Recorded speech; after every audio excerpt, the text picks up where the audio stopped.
Welcome to the Infidel, podcast of the damned, the weekly companion show of the Infidel News. Join us as we discuss this week's religious accounts from an atheist perspective. From Timbuktu to Toledo, from Kathmandu to Canada, from Bangalore to Bangladesh. We deplore, you deride. And here are your hosts, Dave and Nicole. And welcome to show number 31 of the Infidel, podcast of the damned. I'm your host, atheist and author J. David Core. And with me is my co-host, Nicole Samard. Hello, Nicole.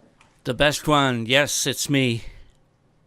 Also joining us today is David Rand of atheology.ca, with a site that also has a French atheology.ca. One is with a GY and one's with a GIE.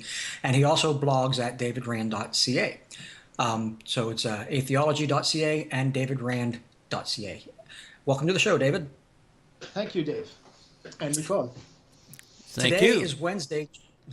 Today is Wednesday, June 17th, 2015, and we're going to be discussing the upcoming episodes of the Infidel News, which will run beginning Monday, June 22nd, 2015. Today's newsreader is Ankh Infinitus. Show notes for all of our podcasts can be found at infidelpodcast.blogspot.com. So, David, did I describe your websites correctly? Yes, you did, although I should mention the name of the organization. It's called Atheist Freethinkers, or in French, Libre Penseur. That's the name of the organization based in Montreal, of which I am president. And atheology.ca is the website of the organization. Ah, I see. Okay, and so what types of work does Atheology do? Well, we're a small organization founded only about 4 years ago. We grew out of an atheist convention that was held in Montreal a few years ago. We're affiliated with two international groups, with the International Association of Free Thought and with AAI, which you're probably aware of, Atheist Alliance International. We also belong to a local coalition called the Rassemblement pour la Laïcité, or the Alliance for Secularism, which is a coalition of secular groups in Quebec, which works for legislation to institute secularism on the provincial level. We were very involved in the debate over the famous Quebec Charter you may have heard of last year and the year before. And we're involved in responding to legislation which the current government has proposed, which is sort of a response to that, but very different. We have regular meetups. We have blogs on our website by various authors, myself and others. There's also on our website there's an atheist census that we do. You may be aware, it's for Canadians only. You may be aware of the Atheist Alliance International census, which is for atheists throughout the world. We encourage you to get yourself counted in both. If you're a Canadian, do them both. If you're outside Canada, do the AAI one. They're both. Their intent is to count up as many atheists as possible, just to indicate that there's a lot of us around. You have the census information available through your website? Yes, it's on atheology.ca. There's a menu for that. Just look for, there's an icon where it says Atheist Census up near the top right corner of the screen. Okay, that's good.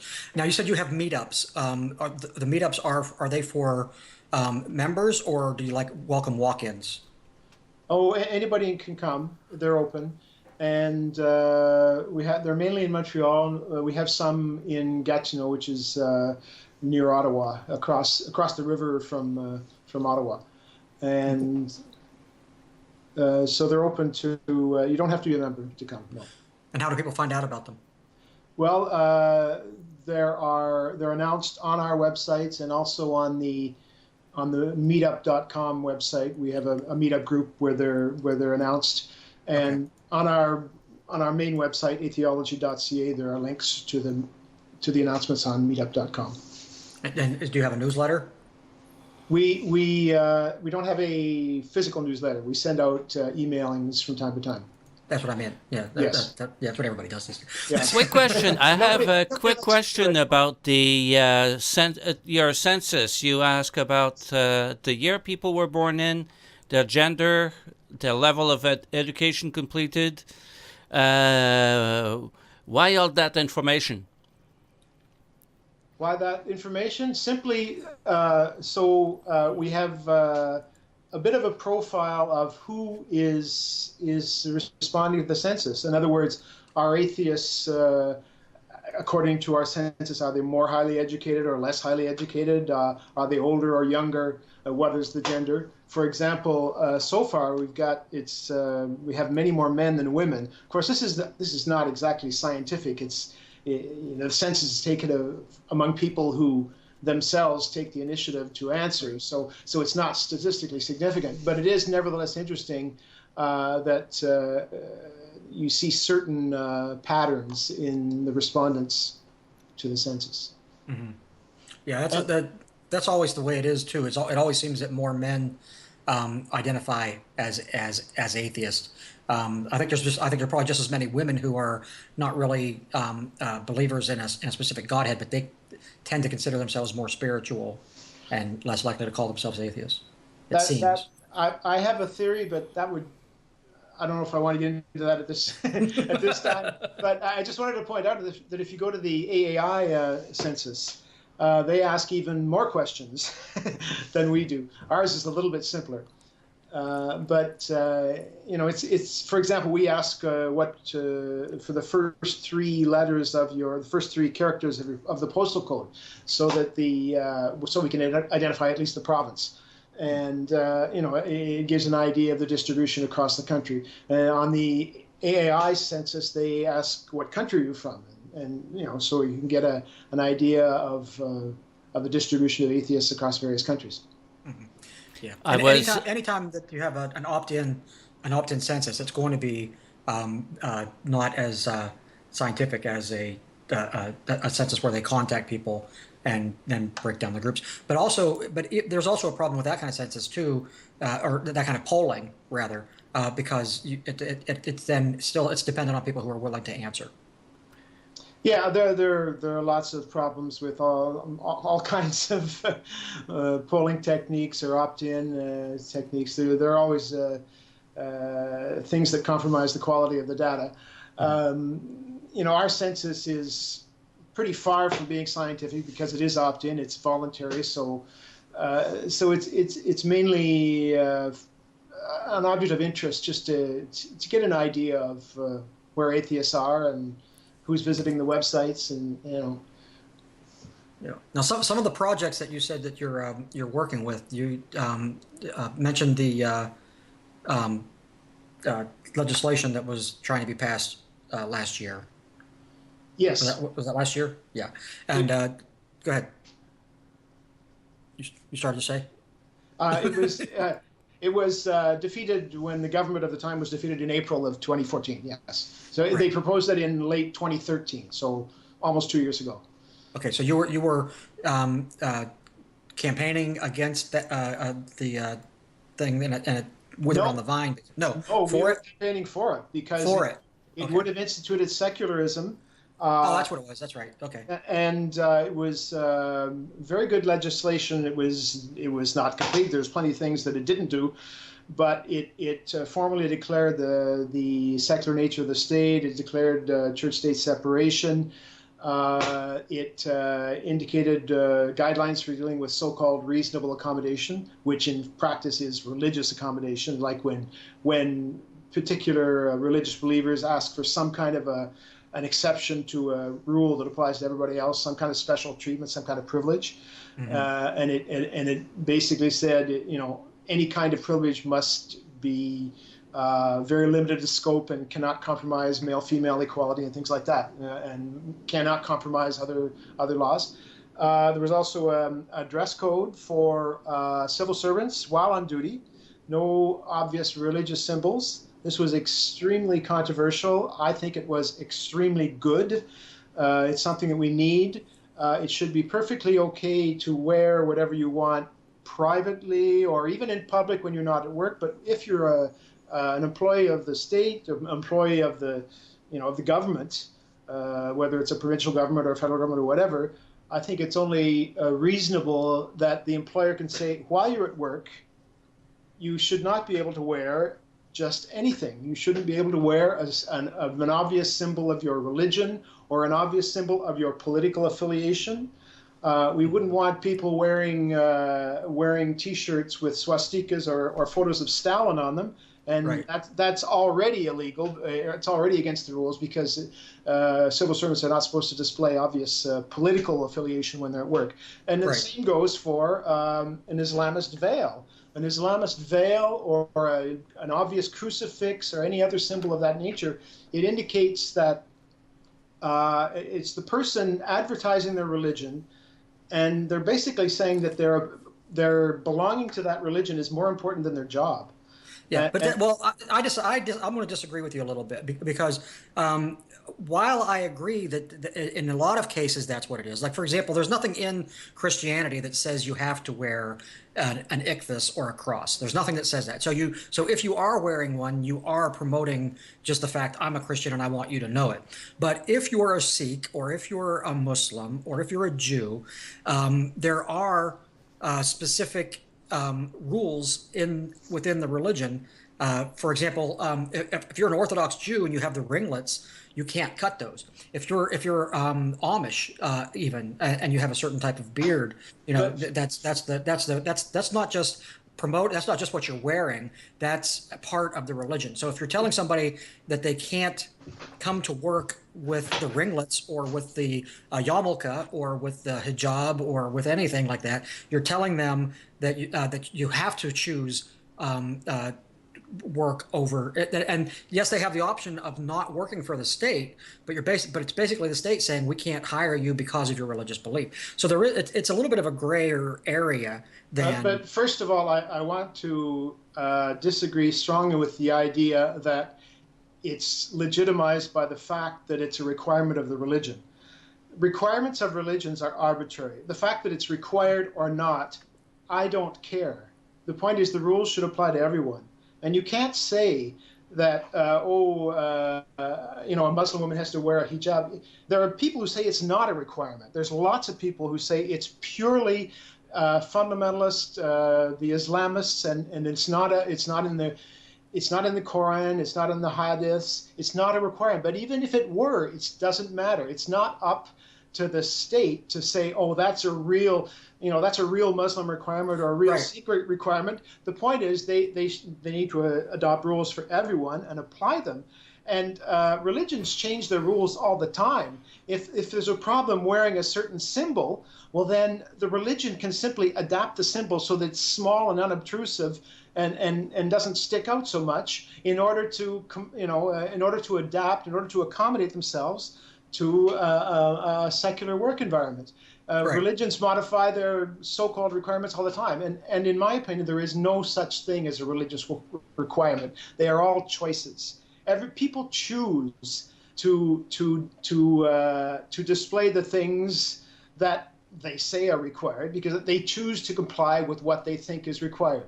That's a choice. If it's not a choice, then they don't have freedom of conscience. And they're free to wear those things when they're not at work or if they're not working in the public service. That is the rule that I think is reasonable. Because the thing is, you look at a Sikh. A Sikh is not allowed to use a blade on his body, on his hair. So they're not supposed to shave, or they're not supposed to cut their hair. And that's why one of the reasons they have to wear the turban. That's all part of the thing. They cannot change that. But I object to your use of the word "they have to." They don't have to. They choose to. It's always a choice. Well, yeah, they choose to, but it's their faith, it's their belief, it's their religion. That's their problem. Their faith. Well, it is their problem. It is their problem. And if there are rules that are made that apply to everyone, and there's a conflict with their choice of what they do, then they need to adapt. They need to accommodate everybody else. It's not up to everybody to accommodate the particular religious quirks. It's up to the religions. The rules at work are just as arbitrary because if you work at one place, not necessarily arbitrary. They may they are. They may be a result of security, or they may be simply to have a universal sort of uniform look so that people aren't displaying their affiliation. Right, but it's still arbitrary. If you go to one business, let's say for example, a photographer. You're a photographer and you're working for a newspaper, and the newspaper says whenever you go out, we want you representing us in a shirt and tie. Then you go to another newspaper and they don't care how you dress, right? So it is arbitrary because this company says arbitrarily you have to wear a tie. This company arbitrarily says you don't have to wear a tie. So it's arbitrary. If a company wanted to, they could arbitrarily say everybody has to be topless, and then women who don't want to expose their breasts won't work there. No, that would be illegal. They couldn't do that. It would be illegal. Well, but because of an arbitrary choice, it's still arbitrary. It's not only arbitrary. It's far from.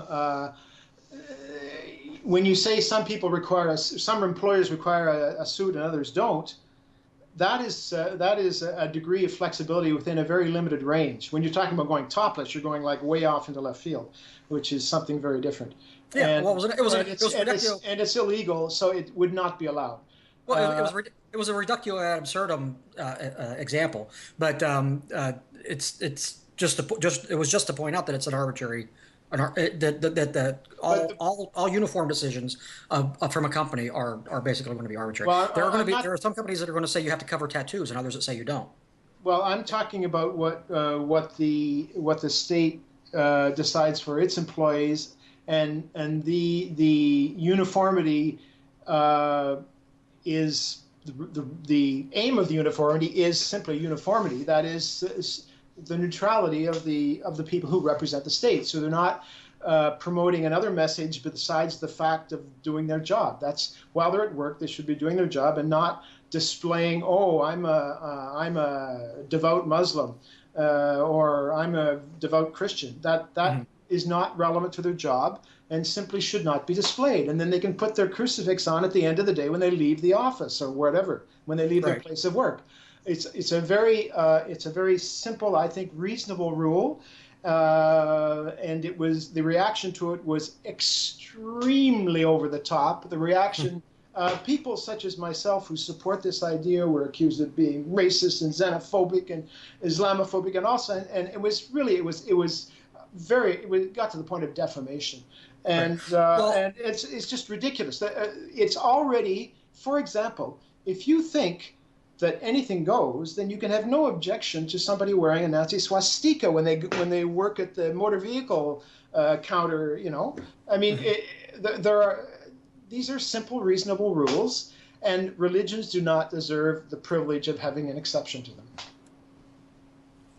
Well, I don't totally disagree with you there. I mean, it's a matter of in most cases, religious iconography is a matter of personal choice. Yes. And when you really get down to the brass tacks of it, you're absolutely right that it's all a matter of personal choice, because you don't have to be a follower of any particular religious rules at all. Nobody has to. So actually, in fact, some do have to, in the sense that people are sometimes coerced, and in that case, there's a problem, which is the person is not free, and the state needs to protect their freedom. Right, but but for example, you have the whole burqa argument. A lot of women who wear burqas, honestly, I think they're entirely honest when they say that it's their choice. They're choosing to conform to a religious attitude, but it's still their choice to conform to it. It doesn't mean that they have a choice. It's not only a choice; it's also a message. Religious symbols present a message. Mm-hmm.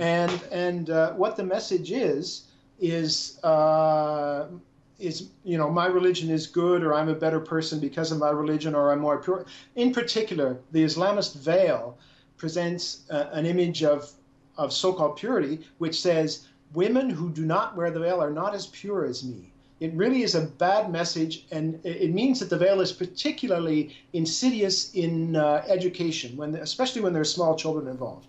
Right. That goes beyond that, though. It goes beyond religion, though, because you'll also have women who look down on other women who don't wear bras, and you'll have society does that. Society does that regardless of religion.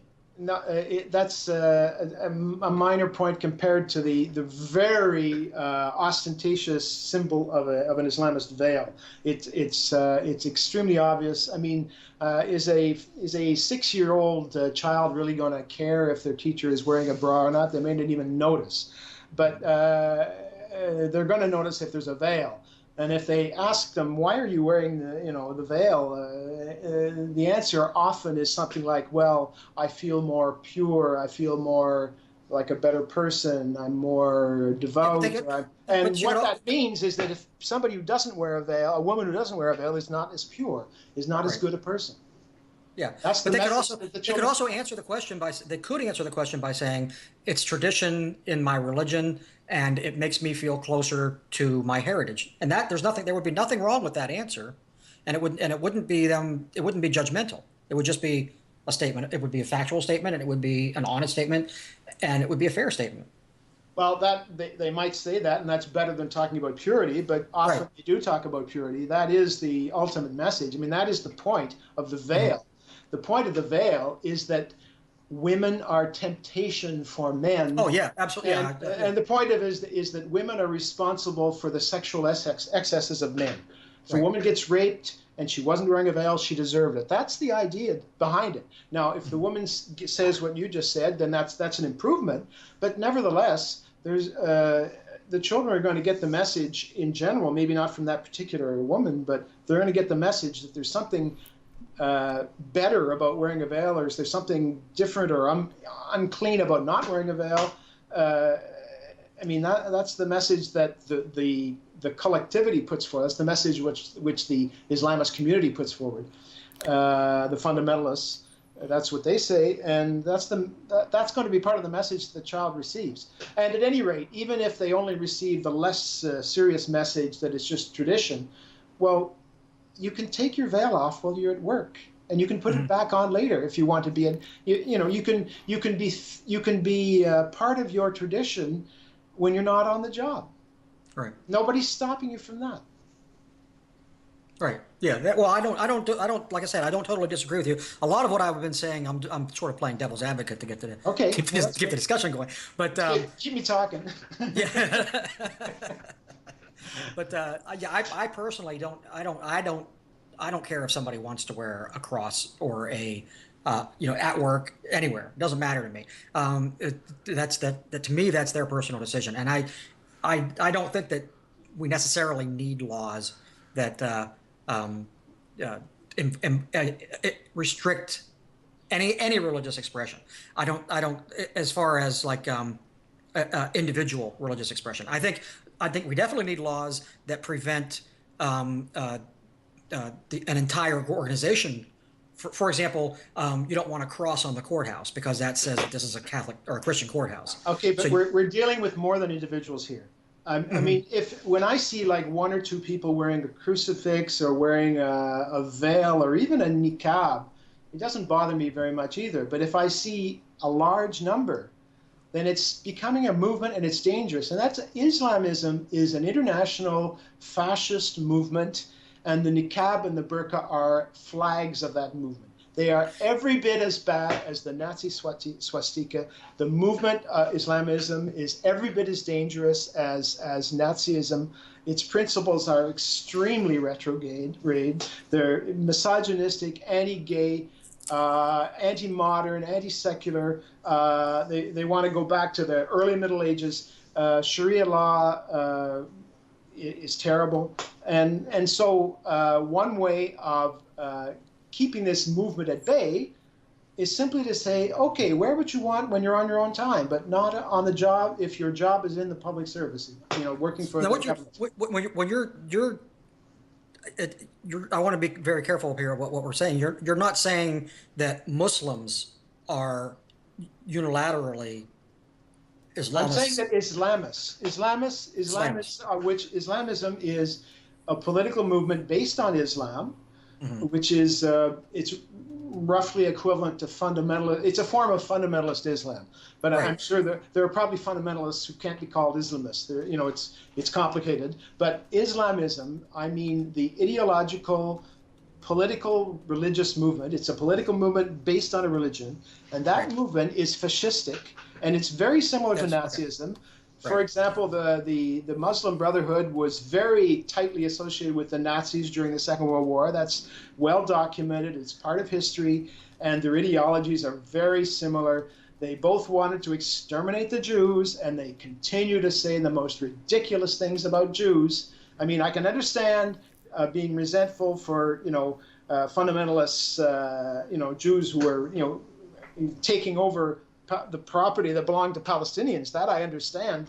There's a problem in the Middle East, and not all Jews are innocent, But to condemn an entire race, they condemn them just like the Nazis did, Right. And it's just unacceptable. And that doesn't mean that every woman who wears the niqab believes this. Probably most of them are too naive or whatever. They're wearing this thing because they've been told that they have to, or they're supposed to, or it looks good, or it makes them more pure, or whatever. And they're wearing this symbol of a fascist movement. And so the response should be, okay, if you must, we need to find a good compromise between personal freedom and protecting the public collectively. And a good compromise is to say, if you work in the public service, you need to take it off when you go to work, but you can put it on at the end of the day. And if you start crying about, oh, it's against my freedom of religion, well, what about the freedom of religion of all the other people who work in the same place? Or what about the freedom of religion, the freedom of conscience of all the clients in public services? People who go to the counter of the motor vehicle office and they don't want to be served by somebody who's wearing a big, blatant religious symbol. They just want to be served by somebody who presents no particular message other than, I know about driver's licenses and I can help you renew yours, or whatever the job is, or I'm a doctor and I'll do what I can, or whatever. These religious symbols, they transmit a message. For example, I happen to be gay. I don't want to be served by somebody who's wearing a symbol of a religion that's extremely homophobic. And Islam is very, not all Muslims are homophobic. Many aren't. But Islamism is very homophobic. Fundamentalist Christianity is very homophobic. Fundamentalist Judaism is very homophobic. Mormonism. And Mormonism, which is, I don't know if it's a form of Christianity or not. Let the Christians and the Mormons fight about that. And there are other, Sikhism is very homophobic. And, It is? So I didn't know that.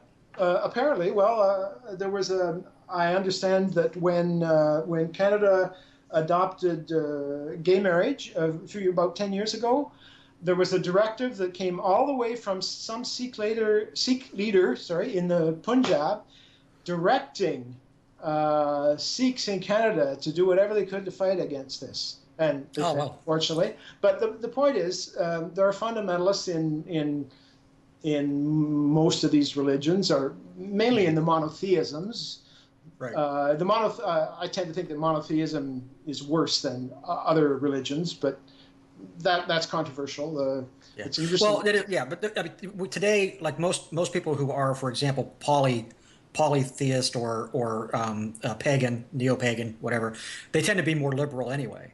So they do, but I don't think they understand what the word pagan really comes from. Otherwise, they wouldn't call themselves that. I think pagan is just an insult that the Christians invented to insult the country bumpkin. Say the origin of the word is like peasant, I believe. Yeah. But I don't think they care. I think it's a kind of matter of reclaiming that. But it's also true that a lot of the religions that they're basing their beliefs on, like the Celts and the Norse and some of those, a lot of those were also in the original form were not very tolerant. So. Oh, I'm sure they weren't. No, and indeed, Christianity is based almost entirely on pick and choose from pagan antecedents.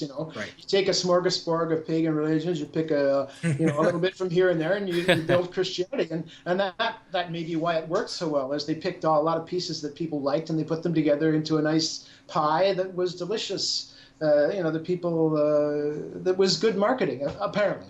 Mm-hmm.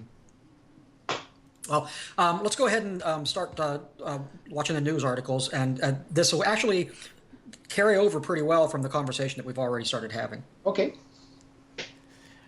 Here's the first one. Tahera Ahmad, the director of Interfaith Engagement and associate chaplain at Northwest University, began a storm of controversy when, while on a United Airlines flight from Chicago to Washington, D.C., she took to Facebook to vent about an episode which occurred during her flight. According to Ms. Ahmad, she requested a Diet Coke as part of her in-flight service. However, when she was handed an already opened can, she requested another unopened replacement for reasons of sanitation. She then claimed she was refused a closed can because she might use it as a weapon. When she protested, she claimed she was harassed by her fellow passengers, one of whom told her, "You Muslim, you need to shut the F up. Yes, you know you would use it as a weapon, so shut the F up." The incident spread virally across the internet and eventually began to trend with the hashtag United for Tahera, ultimately resulting in calls for a boycott of United Airlines. There is, however, another side to the story. United itself released a statement insisting that several attempts were made to accommodate Ms. Ahmad, and a person claiming to be a fellow passenger on the flight took to the forums on flyertalk.com with a different account. The anonymous poster claims that the dispute actually arose over the distinction between Diet Coke and Coke Zero, that the reasons Ms. Ahmad was given an opened can was that it was the last of that particular variety, and another passenger had already been given a portion. The passenger claims it was actually Miss Ahmad who brought up the idea that she'd been given an open can so she could not use it as a weapon, saying, "What do you think, I will use this as a weapon? Why can't I have the whole can? I think you were discriminating against me. I need your name." Yeah, so there's two different versions of the story, and the one version of the story has taken on a life of its own, and it's kind of, I think it's kind of like the Brian Williams situation, where this woman, all she did was she made a Facebook status where she was the victim, even though she knew that she had caused the problem. And after it started taking on a life of its own, after it got legs and people started reporting it, she was married to that version of the story. And she, so she can't say, well, maybe I overreacted. She's kind of married to that story. And it turns out that this woman has a history of being involved with shady organizations. That she supposedly was involved with an organization that I can't remember the name of it, but she was involved with an organization that was found to have been laundering money for Hamas, and so she's not the most trustworthy witness. Now, this other witness, this guy who claims it was a different story, his version of the story is completely uncorroborated, and he posted it anonymously, so he may not even, it may even be totally a fabricated thing where some guy just claiming to be a passenger on the plane. But if you compare the two stories using Occam's razor, his version makes a lot more sense than hers does. It certainly does. And his version is? His version is that she asked for a Coke Zero, and they gave her a Diet Coke. And she said, "I don't want a Diet Coke, I want a Coke Zero." So they took the can that they'd given her, which was a closed can that they had already given her. They took that away from her, and they went to get a Coke Zero. I see. And they brought her an open can because somebody else had already gotten part of it, because there was only so many cans of Coke Zero. And now all of a sudden she's claiming discrimination. So that makes sense to me. That version of the story makes sense. Yes, it does. Well, because it doesn't make sense. It doesn't make sense that a stewardess would do that, do what she says she did. It doesn't make sense that every single passenger on the plane would be against her if she was being discriminated against. None of that makes any sense. Also, isn't it the habit of bartenders and such, I don't know about on airplanes, but whenever you order, say, a bottle of beer, they always open it for you. They never give you the closed bottle. It's always open. Right. I mean, that's standard practice. I think maybe it's so you don't take the closed bottle and sell it to somebody else or something, whatever. But it seems to be standard practice in bartending. So I would assume that an air hostess would do the same thing. If her neighbor, the person in the next seat, insulted her as a Muslim, then that's gross. That's not acceptable, if that really happened. But I don't know. It sounds like much ado about nothing. To me, it sounds more like she said, "What do you think? I'm going to use it as a weapon." Then somebody out of the blue saying, "Well, it's a rule because we think you could use it as a weapon." That doesn't make sense. Okay. Yeah. That just And doesn't even if it make is- sense. No, nothing in her version of the story. And the thing is that all the social justice warriors always pick up on this kind of story, and they're like, they're calling for boycotts of United Airlines because of this woman not getting the Coke with closed. Even if that's what happened, even if the stewardess did that, the proper thing to do is to call for that stewardess's job. That's it. Not to boycott United Airlines. It's not their fault. Well, even what is wrong with what did the stewardess do that was wrong? Right, exactly. That's another. I mean, I think as a general rule, when you serve a drink, you open it first. I mean, for example, a can, it could make a bit of a mess when you open it. So the server will open it to make sure that control the mess, so that the customer doesn't get covered in liquid because the can happened to have been shaken up by somebody before it was served or whatever. It's just. Right. I think also part of the reason that they give it to you open is so that you don't hoard closed cans either. Yeah. So. It's to assure that you're really going to drink it. I mean, that's the point of it. Mm-hmm. That you're not going to do something else with it, like collect them and sell them later or whatever. Right. That's not going to happen on a plane, but in a bar, I think that's probably standard practice. Mm-hmm. But which is why I think the second story makes more sense. It makes a lot more sense. Shall we go on to the second story? Yes. Yes, sir.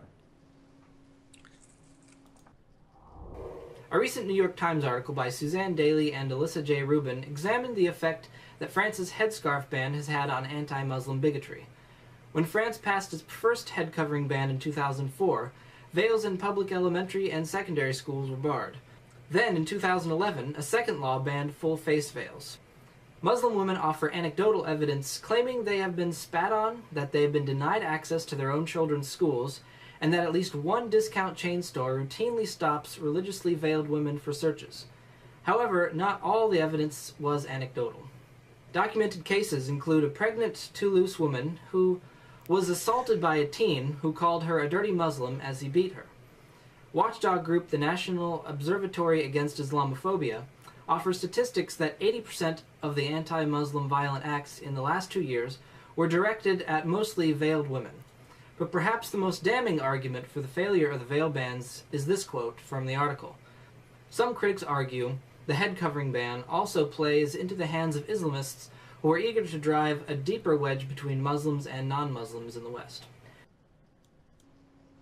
Yeah, see, that's why this is the type of thing that I'm concerned with whenever we do talk about things like banning headscarves, is because anytime, no matter how good the arguments for banning anything like this are, or even in this situation where it's just banning them at work, there's a snowball effect where it lends to stupid people. It lends them credibility for their bigotry.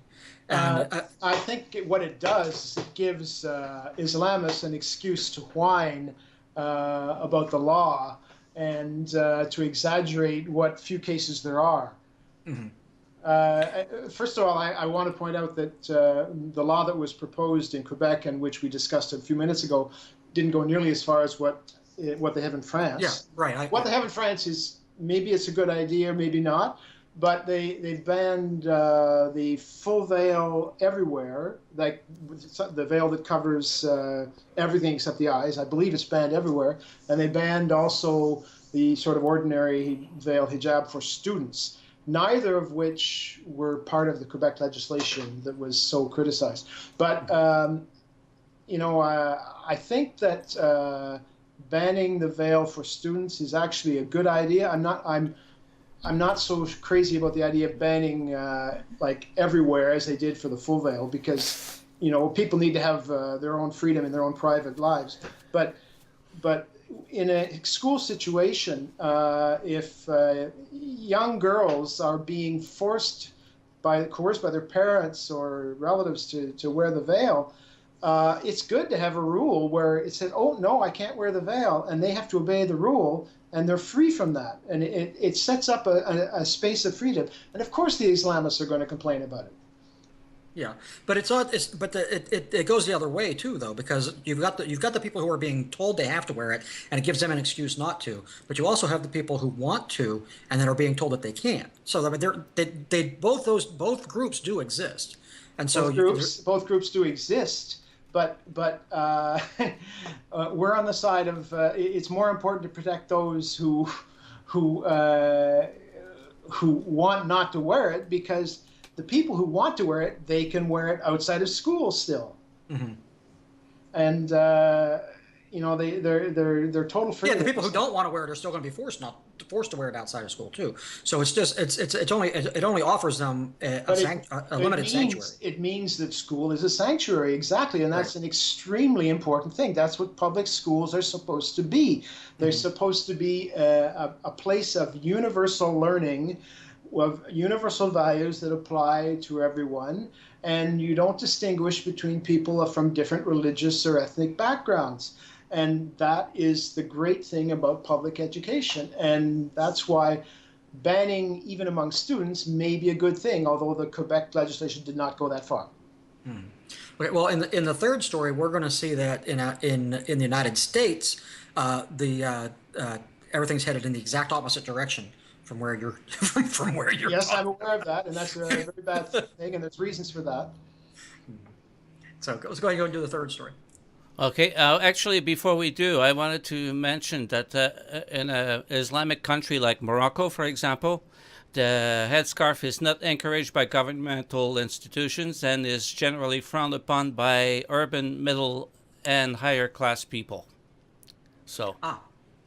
And also, it was forbidden in Turkey until very recently. Exactly. For many decades. They've had to deal with it, and they passed rules against it, just like France did. Mm-hmm. So it's not just Western countries being racist or anything like that.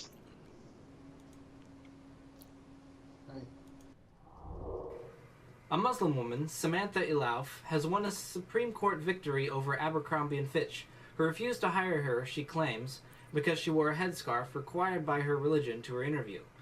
The outcome was decisive in that the vote was 8-1 in her favor, but the grounds of the case were narrow in that the company was not asked by Ilauf to make a religious accommodation, and the company is not on record as rejecting her on religious grounds, but instead said that she violated the company's look policy. Meanwhile, the company has revised its hiring policies to eliminate such considerations entirely. Ilauf's case was supported in Friend of the Court briefs not only by Muslim groups, but also by groups representing Christians, Jews, and Sikhs. Since no blanket call of discrimination was made by the court, company representatives hold open the possibility of further litigation in the case. In a similar case, the Supreme Court has ruled that convicts in an Arkansas prison have the right to grow beards in keeping with their religious beliefs.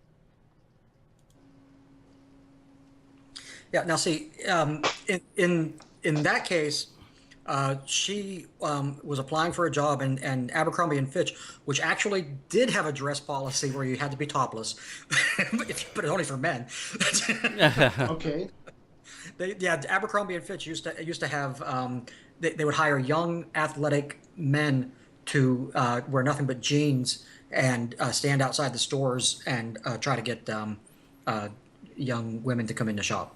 That was actually a thing that they had, but they've done away with that policy too. Totally separate thing. But Abercrombie and Fitch though has always been a bizarre company. I've never understood. It's just a weird company. They put anorexic looking models on all of their pamphlets and stuff like that. They're just a weird company. But this woman, it's in the United States. The situation is where the government is going towards defending people's right to do anything they want religiously as being their protected right, including, like the story says, in growing beards in prison, which I've never understood why there was ever a rule against that anyway. If you're in prison, you don't, you give up certain rights, but you should never give up the right to how you want to wear your facial hair, whether it's, there's no provided the same is rule is applied to everyone and not granted as a privilege only to those who say it's for their religion. That's the problem. It's religious privilege. The problem was when people say, oh, it's my religion, therefore you have to do as I say. Well, why should your religion be more important than my desire, just my matter of taste to wear whatever I want to wear? The point is, a religion must not be given privileges. That's the essence of secularism. No privileges. If there's a rule, it applies to everyone. And if the rule is a bad one, then it should be removed so that everybody has the freedom and not just the religious. If wearing beards is good, or if male prisoners should have a right to grow a beard, then every male prisoner should have a right to grow a beard. Yeah, that's absolutely true. Yeah, if it's not something that they should just allow Muslims and Amish people to do, Exactly. and not anybody else. But yeah, an atheist wants to grow a beard. If the Muslim's allowed to grow a beard, so is the atheist. But I once worked in a place where there was a policy against beards. If you worked in sales or recruitment, no beards allowed in those departments, except for religious reasons. Religious privilege, once again. Right. Yeah, and that is problematic. That it's always problematic when it's except for religious reasons. But if you have the rule that says, you can wear a headscarf if you're a Muslim, then the rule should actually be, if you want to wear a headscarf, you can wear a headscarf. That's what exactly, with no reference to the religion. Either Right. either the clothing is allowed or it's not, and the reasoning should make sense. It shouldn't be completely arbitrary, but we don't want you to wear a headscarf because it's really important to keep your head free or whatever, because you need to move your head around in your job or something, whatever. Right. But I'm not surprised. But there are machinists. There's machinist jobs where if you were wearing a hijab, you would put yourself in danger. That's quite possible. Yes, there are places where it's not safe, or there could be places where wearing a scarf may be good, and in which case everybody maybe should consider wearing one, because keep yourself warm or whatever, for whatever reason. But well, in the food industry, the food industry, don't want any hair in your food. Exactly. That's a good example.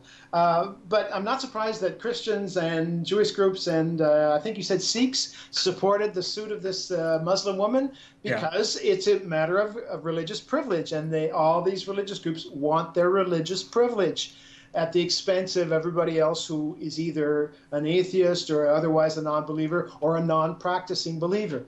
These practicing believers want their privilege, and we must stop saying yes. The problem is the religious people who ask for all these privileges, but the greater problem is all the people who say, "Oh, okay, it's their religion. We got to do it. They have to do it. We got to, we have to bend to their will." Well, no, we got to start saying no. You need to learn to say no. Right. Put it on at the end of your shift. Yeah.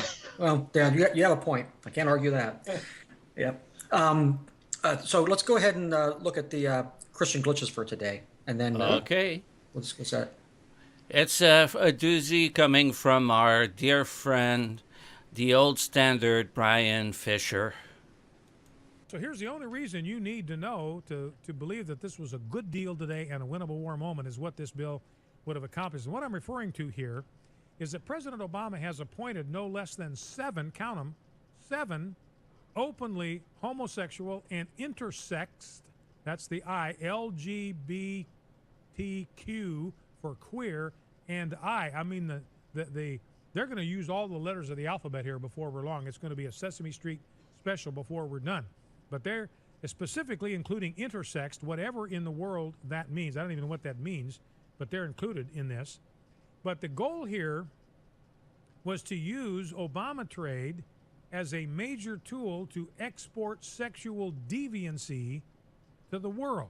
So, ladies and gentlemen, this bill is not about fast-tracking trade. This bill is about fast-tracking sin. So the bottom line, if somebody loves sexual deviancy, supports sexual deviancy, they are going to love Obama trade.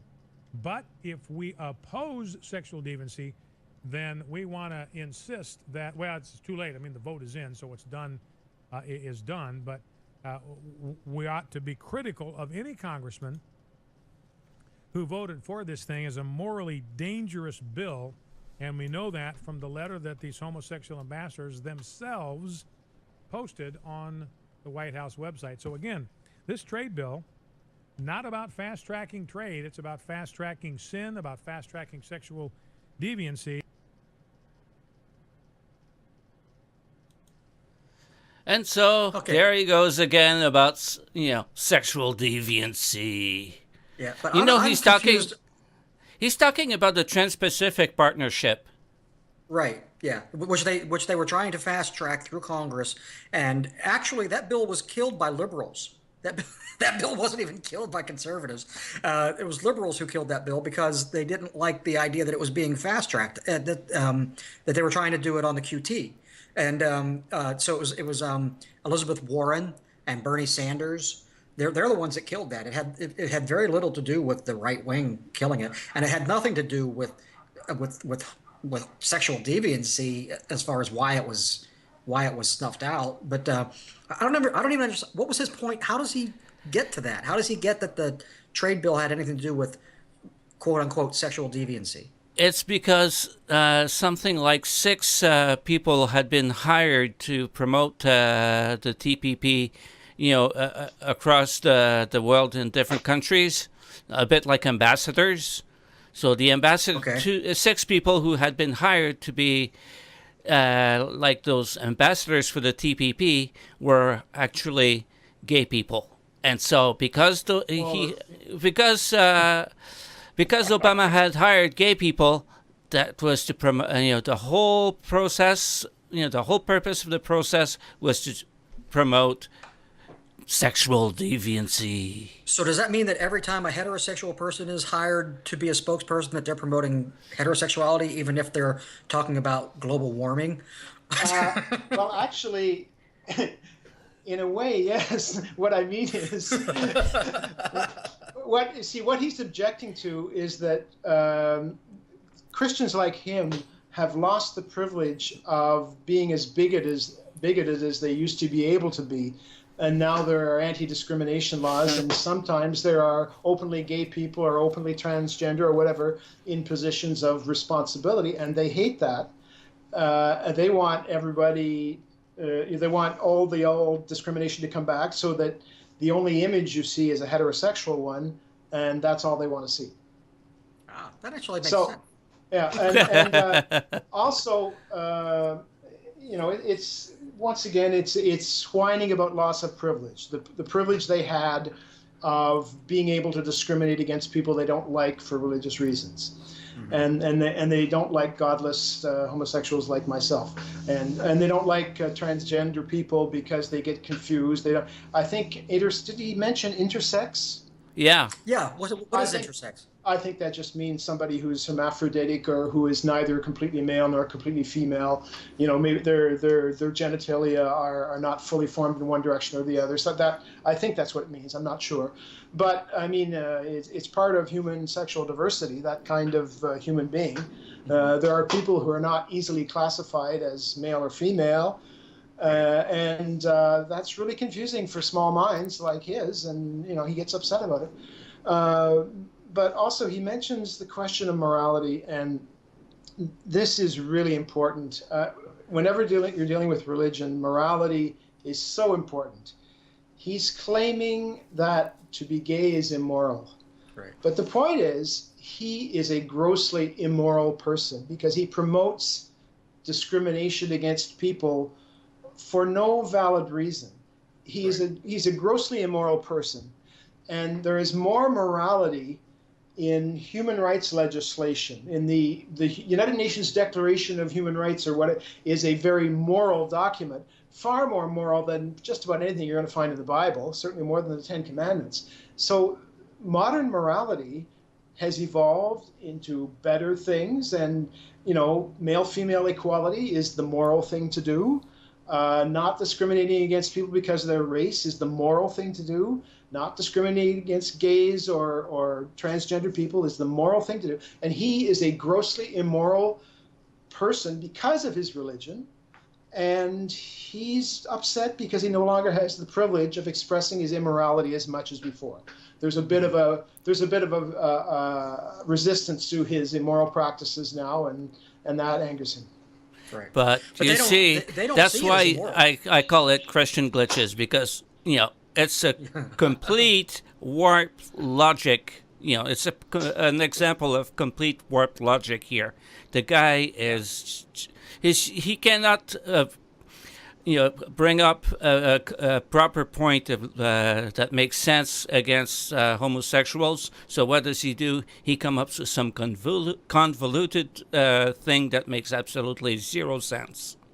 Well, that's what they all. I mean, all of the fundamentalists. Anytime that you did you see Pat Robertson, that video of Pat Robertson explaining to that woman that she lost her baby because it was going to be the next Hitler? Oh yes. Oh, I remember something about that. Yes. It's just What a God. hard thing to say.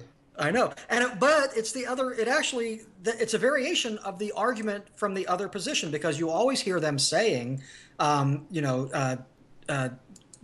that you can't abort babies because what if that baby is the next Jonas Salk?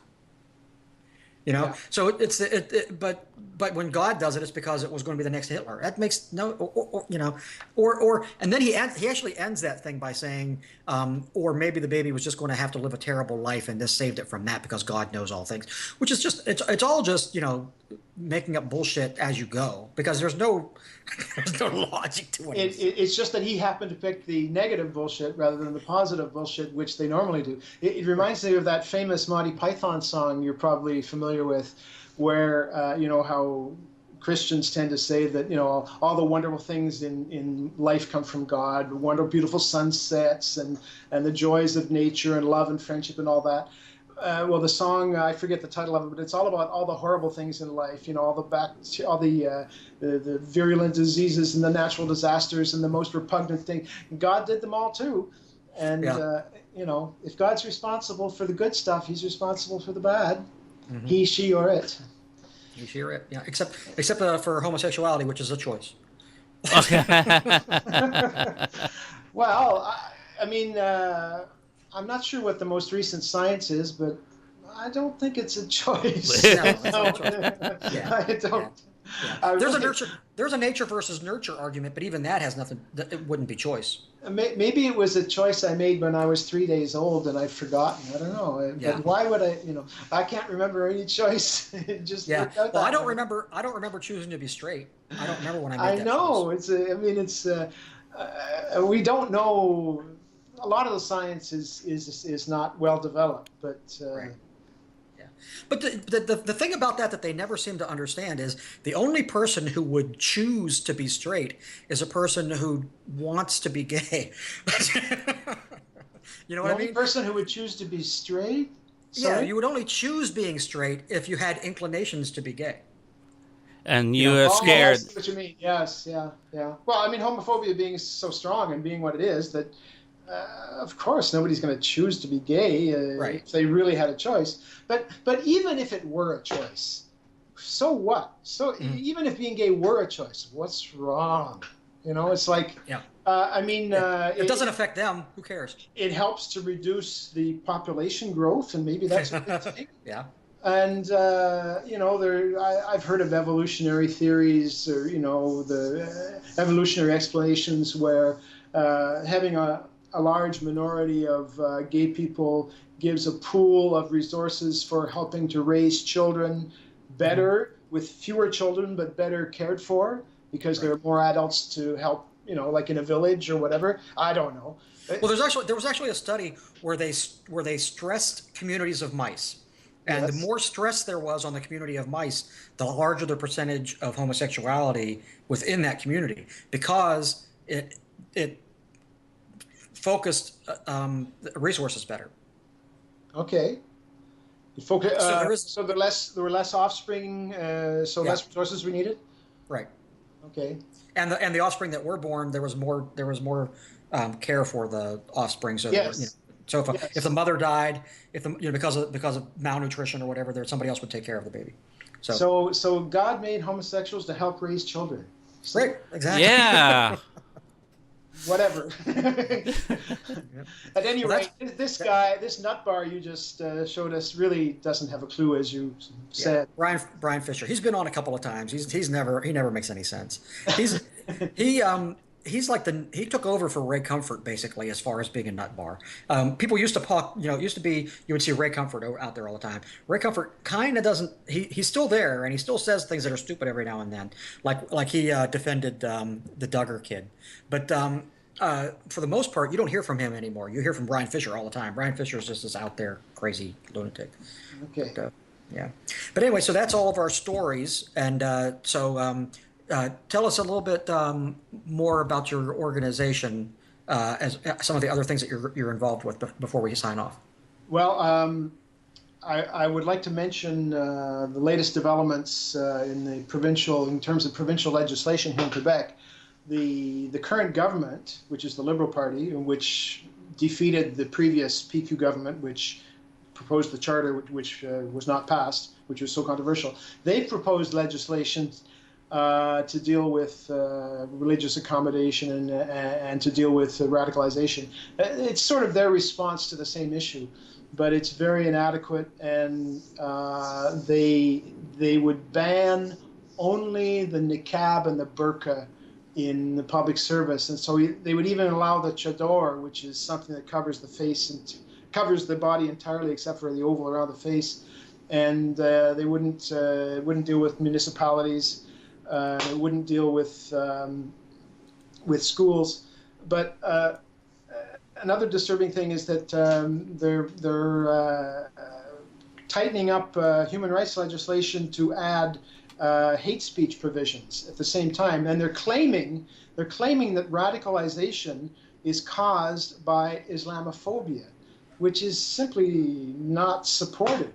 The radicalization, people becoming radical Islamists. That's not the cause. The cause of radicalization is Islamist ideology being transmitted everywhere and catching on and being spread. Well, I can see it actually being a self-feeding thing, because like I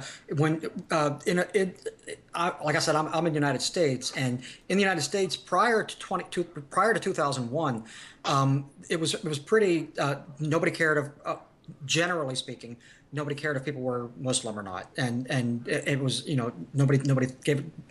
Generally, people didn't give it a second thought. The bigots did, of course, but generally they didn't. After 9/11, the fear of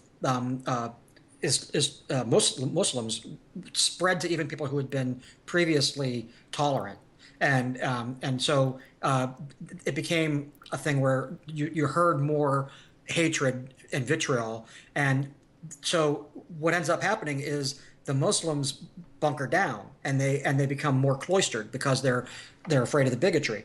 So it becomes it's a self-feeding thing, where the worse they behave, the more hatred there is against them, the more isolated they become and the worse they behave. Well, okay, that may be so, but I think you have to add to your explanation there the very important distinction between the fundamentalists and the others. And but there's more fundamentalists because of it. Yes, that could be. I mean, there are plenty of non-fundamentalist Muslims who there are still, who may be victims of bigotry. It's also important to know that the situation here in Quebec is quite different from the United States, and because the general population isn't nearly as religious as in the States. And so in the United States, there's probably a lot more bigotry from other believers, from non-Muslims. Whereas here, most people are either non-believers or they're non-practicing Catholics, and like really non-practicing. Like Catholics only in name, most people. And so they don't give a darn about religion unless it starts going fundamentalist and doing weird things. And so the bigotry, they're still at the stage, most people, I think, of what you describe, of really they don't really care. What happens is that the activities of Islamists, of fundamentalists, now that can start people being afraid of Muslims, and then you get radicalization happening as a result. But the bigotry against the Muslims was not the original cause. It was the Islamists. Yes, absolutely. Well, absolutely. Yeah. Yeah. The Islamists are the original cause, but that's the case In the U.S. as well. What's that? Yeah. In the U.S. as well, that's the case. Right. Although there was some more bigotry from other religious groups, but Yes. yeah. Yeah. But you have your no matter what the group is, that's the hated group of the day, whether it be the Irish or the Mexicans or or the Muslims, whoever the hated group of the day is, they end up there are loud people in their group, who are going to cause problems, and there's like for example in Baltimore when they had their problems with the police, and you had a lot of peaceful protesters in the streets, but the peaceful protesters in the streets ended up being shouted down by the crazy people who were angry and just wanted to destroy shit, and then they start destroying shit, and then you have the Fox News bigots picking up on that and saying, look, they're all like that, and then more people begin to think that they're all like that, and then they end up having to, the good ones in any group, and in this case I'm talking about black people, so I'm saying they, but it could be any group, it would still be a they, the good people in the group end up having to shout louder, and it's harder to be heard. Not every situation is going to be Martin Luther King or Mahatma Gandhi able to solve things peacefully, and so you end up with loud people, and then you end up with people who refuse to look at the reasons behind it as being partially the fault of the majority group. And there's also the phenomenon which occasionally happens is where the authorities may even seed the protesters with agents who provoke acts of violence or more radical or extremist actions in order to have an excuse to repress the entire group. Right. There's a very interesting thing about that. There's a group in the United States that is opposed to open carry, which is like a thing in the United States where people are allowed to carry, in certain states, you're allowed to carry your gun out, as long as it's not concealed. You're allowed to carry it anywhere. And there are businesses that welcome open carry. And so there's protests going on in those states where if you're sitting in a restaurant and somebody comes in open carrying, you're to get, as a part of the protest, you're to get up, go to the waitress, say, I want my check. I'm leaving because you're allowing open carry and there's a person in there and I fear for my life. And hopefully, other people will leave the restaurant rather than come in, and it'll convince the restaurant to change their mind. Well, there's a movement among open carry people to go into these restaurants as protesters and leave without paying their bill. They're doing a provocation. Yes, they're doing a provocation, right? Yeah. So that in order to undermine that program. Yeah, in order to give a negative image of their enemies and events. Yes, well, that's one of many dirty tricks. Yeah. Yep. That's typical. Mm-hmm. Yep. Okay. Well. Okay. So we're gonna go ahead and I think close the show now. Okay. Yeah, but don't talk about the Irish. You could really get me started with that one. I'm Irish, dude. By the way, Nicole was unable to get some of his video that he had talked about, but he's got much more good video coming. He got other video that he wasn't expecting to get. So do you want to go ahead and update on that? Well, I'm just going to tell you one of the very first one that's going to be on. That should be up in a few days. It's a one-on-one interview with Eugenie Scott. Okay. Her first interview. He was unable to get his interview with Jerry Coyne, though. No, I wasn't, and I didn't get Richard Hawkins either. Dawkins, Richard Dawkins. He was very, I don't want to talk to anybody type of thing. Like he's like that a lot. He just refused to be to take it. Oh, I was with a group, and they asked me to take his picture, and he saw me with my camera and says, "There won't be any talking, will there be?" Like he said yes to a picture. He didn't say yes to anything else. There's good reason for that, though. He has a legitimate reason for that, because he's been ambushed a number of times by fundamentalists who will just come up to him and start expecting him to explain things on video. So whenever he's out in the place, he wants to know who's talking to him and why now, because it's a fool me once kind of a thing. But at least, I've got some good stuff anyway. I've got Eugenie Scott, so anybody who's looking forward to hearing news from Eugenie directly from her mouth, telling us what it's been like for her since she has been retired, what she's been up to, that kind of stuff, that's going to be here on my channel. Okay, great. As far as my stuff is concerned, my podcast starts next week. My fiction podcast starts next week with brand new episodes. So be sure and listen to that. The current episode is Nicole interviewing me about my writing. So if you want to check that out, that was kind of fun. And then I also wanted to point out, this is the first novel in my series, and I've changed the cover on it. So it's got a new cover. So that's coming out here soon. So look for that. And then at the end of July, we don't see anything. Oh, you don't see anything? Oh, okay. I'm not holding it up high enough. There we go. Now we see half of it. Okay. There. Yeah. Okay. This is the new one. This is the paperback that's coming out in mid-July. This is coming out in December. It's 8 Tales of Noir. It's 8 different noir stories. This is the new cover of my first novel, which is going to be replacing this old muddy-looking cover. So same color. So that's what you can look forward to from me. What's that? Same color. It's the same cover basically, except that the lettering. Same color. Same color. Yes, same color. Yes, and so there's that, and so. That'll end everything, right? Yep. Okay, so that's all for today. Please make sure that you subscribe to the Atheism TV channel. There you can watch the Infidel News for the Damned, where our talented team of writers and anchors present these and other stories not normally covered in the media. In the coming week, the Infidel will rerun today's news stories and many more fascinating ones. You'll find Atheism TV at youtube.com/atheismtv. The Infidel Podcast of the Damned is a Nicole SD production. Nicole and I would like to recognize and say thank you to Truth Surge, who did the voiceover used in our intro and gave us permission to use music from his song Lied To as our opening theme. We'd also like to thank David for participating in today's podcast. Thank you very much, sir. Thank you, David.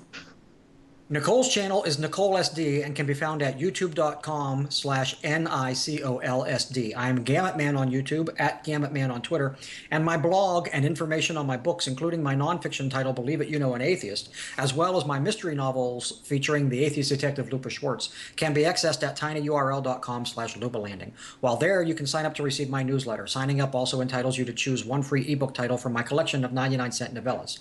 Thank you for watching, and this is our last show of the season. We're going off for our summer hiatus, and we won't be back until September. Well, I'll still be busy. Yeah, I'll be busy too. I'll be doing other things. So we'll see you in September. Take care. Happy summer solstice.